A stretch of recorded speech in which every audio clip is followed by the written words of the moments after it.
Hey guys, I'm out here on the range today, going to hopefully answer a question that a lot of people have been coming to me with. How should I mount this target? Specifically the coyote target. That one's been real popular for me. So I'm going to address the question with my array of coyote targets down there. So a lot of times people don't quite know there's different mounting options. You know, there's different ways of doing things, and they will all work together. Well, for the most part, they'll work together. T-post mounts don't work with reactive targets because the T-post interferes with the motion of the vital. But beyond that, they're pretty interchangeable, intermixable.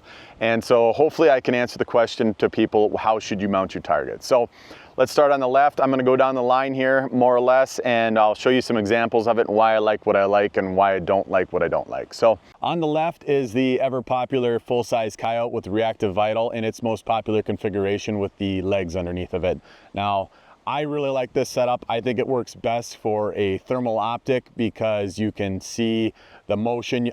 In this example, I painted the vital a different color. I painted the vital white and the body black, so that way it shows up really well in the thermal and gives me something I can pinpoint and aim at. And then when I hit that vital, even if I can't see bullet impacts on the target, I can see that I hit it where I want it to. So with a regular optic, you can see your bullet, you paint your target white, you can see bullet impacts at least for a while until it gets really shot up, but that's not always the case with the thermal. So I like it set up like this. I like the body to be stationary, so the legs kind of keep the body stationary, and it keeps it from ringing at all, and it keeps that stable, so that way when you see a vital impact, you really know that you hit the vital. So I'll show you a vital impact, a body impact, and then a miss, so you can see the difference on this setup.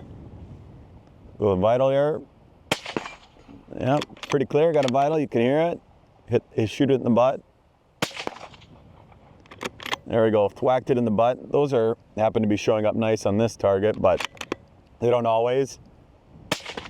And then we'll hear, there we go, there was a miss up into the dirt. So pretty clear the difference between a vital hit, a body hit, and a complete miss. So I really like that for this setup. It works really well. Conversely, we'll go down here to the smaller version of the reactive vital hanging. Now, typically I don't like to do that because I want to be able to tell clearly when I hit the vital, and if the target swings when you hit it, sometimes you can get it where it looks like, oh, well, did I hit the vital, did I hit the body? The sound also kind of equalizes out, so it's not quite so clear when you've got a body hit versus a vital hit. But you know, it works okay, and if you absolutely want to have a setup like that because you got some other gongs or whatever, it'll work just fine too. But here's so you can see what it sounds like. I did see I got the vital hit on there. I'll shoot it back in the butt. So kind of a different sound there. Thwack, you can hear it in the dirt. So there you go, not too bad, but still I like it on the ground better. Plus the ground version, the legs are cheaper, so why not? Save yourself a little money and have a better setup. Next we'll go to the silhouettes. If I'm gonna run a silhouette, I like to hang it. Either hang it like a gong down, let you see down there, or do like a T-post mount.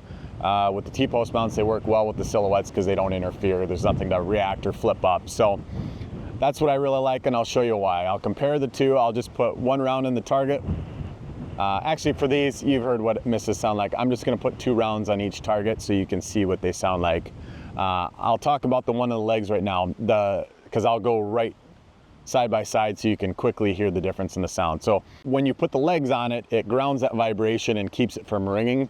So there isn't a whole lot of benefit that I see to running the legs with a basic silhouette. Maybe there's some application where you need to have that, and that's fine, but this way you'll know what it sounds like. So I'm gonna put 2 rounds on the hanging one and 2 rounds on the one on the ground.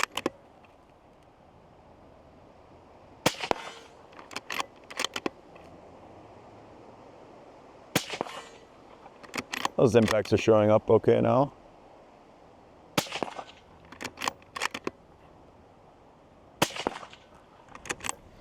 So there you have it. You can hear the difference. Much more of a thwack when you hit that.